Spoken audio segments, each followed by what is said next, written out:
Hello all, in this lecture we are going to discuss about an example for pumping lemma. So prove that a language L is not a context free language.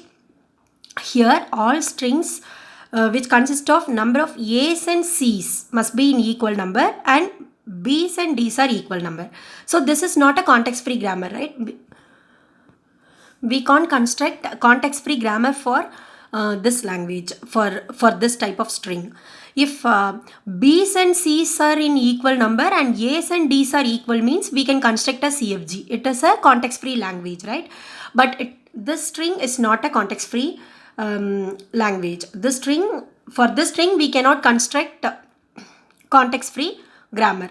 So we can prove this by pumping lemma method. So let us assume that the given language is a regular language, context free language, and let n be a constant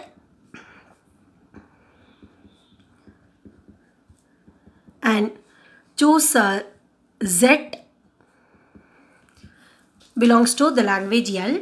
So always choose the middle portion in the form of n, then only we can assign that to VWX. So first choose z in the form of a to the power n, b to the power m, or b to the power m, then c to the power n, d to the power m.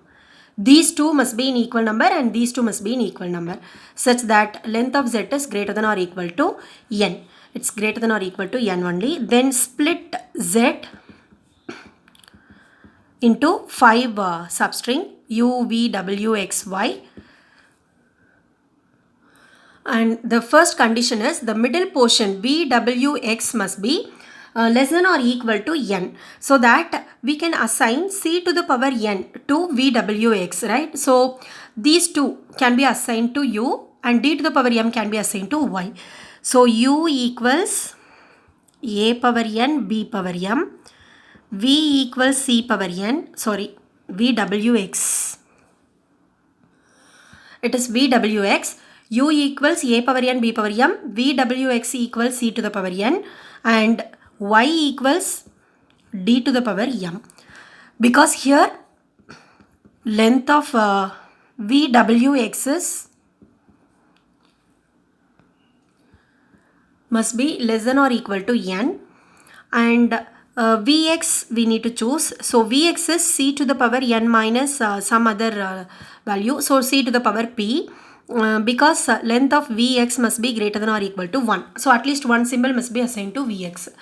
Now we have to prove the third condition. So u v to the power I, w x to the power I, y. This can be written as u v to the power I minus 1, w ex x to the power I minus 1, y. Now we can combine these 4 together, u v w x, vx to the power I minus 1, y. Then substitute the values. U is a to the power n, b to the power m.